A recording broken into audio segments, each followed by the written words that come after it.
Hi friends, welcome to today special channel. இன்றைக்கி நம்ம என்ன பார்க்க போகிறோன்னா முட்டை பணியார குழம்பு. வாங்க எப்படி செய்கிறதுன்னு பார்க்கலாம். ஃபஸ்ட்டு ஒரு பெரிய வெங்காயத்தை எடுத்து நல்லா பொடி பொடியாக கட் பண்ணிக்கலாம். பச்சை மிளகாவை பொடியாக கட் பண்ணிக்கலாம். தேவையான அளவு உப்பு, 4 முட்டை, கொஞ்சமாக கொத்தமல்லி தழை, கொஞ்சம் மிளகாய்த்தூள். 4 முட்டையை எடுத்து ஒரு பவுலில் உடச்சி ஊற்றிக்கலாம். அப்புறம் அதில் பொடி பொடியாக நறுக்கின வெங்காயம், பச்சை மிளகா, கொத்தமல்லி தழை, தேவையான உப்பு, மிளகாய்த்தூள் எல்லாத்தையும் போட்டு நல்லா மிக்ஸ் பண்ணிக்கலாம். அப்புறம் அடுப்பில் பணியாரக்கல் வச்சு இப்போ எல்லா குழியிலையும் கொஞ்சம் கொஞ்சம் எண்ணெய் ஊற்றிக்கலாம்.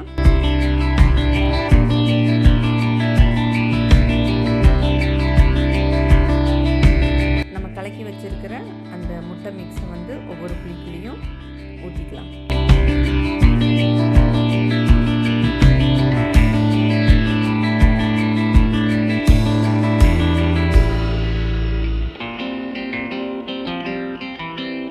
நல்லா வெந்ததுக்கப்புறம் அப்படியே அதை வந்து திருப்பி போட்டுடலாம்.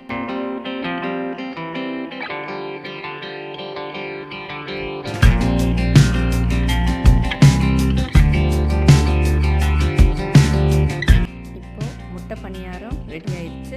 அதை அப்படியே தனியாக ஒரு தட்டில் எடுத்து வச்சுக்கலாம். இப்போ இந்த பணியாரத்தை வச்சு பணியார குழம்பு எப்படி பண்ணுறதுன்னு பார்க்கலாம். இப்போ ஒரு பேன் வச்சு அதில் தேவையான அளவு எண்ணெய் ஊற்றிக்கலாம். எண்ணெய் நல்லா காஞ்சோடனே அதில் கொஞ்சம் சோம்பு, ஒரு துண்டு பட்டையும் போட்டுக்கலாம்.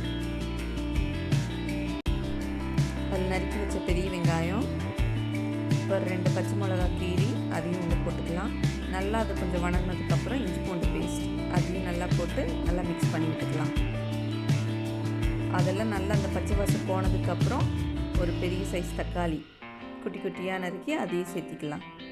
அது கூட தேவையான அளவு மஞ்சத்தூள், மிளகாய்த்தூள், மல்லித்தூள் இது 3ஐயும் போட்டு கொஞ்சம் நல்லா மிக்ஸ் பண்ணிக்கலாம். தக்காளி நல்லா மசிஞ்சதுக்கப்புறம் அது கூட தேவையான அளவு உப்பு, கொஞ்சமாக கரம் மசாலா அதையும் அது கூட சேர்த்து நல்லா மிக்ஸ் பண்ணிக்கலாம். இது கூட 1 கப் தேங்காய் பால் நம்ம ஆட் பண்ணிக்கலாம். இது நல்லா கொஞ்சம் கொதி வந்ததுக்கப்புறம் நம்ம எடுத்து வச்சிருக்கிற அந்த முட்டை பணியாரத்தை இது கூட சேர்த்து நல்லா கொதிக்க விட்டுடலாம்.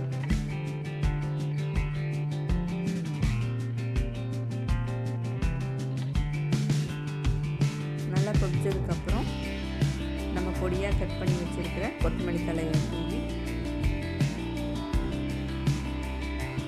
ஒரு கலக்கி விட்டுட்டு ஸ்டவ் ஆஃப் பண்ணிடலாம். இப்போ சுவையான முட்டை பணியார குழம்பு தயார். டேஸ்ட் ரொம்ப நல்லாயிருக்கும்.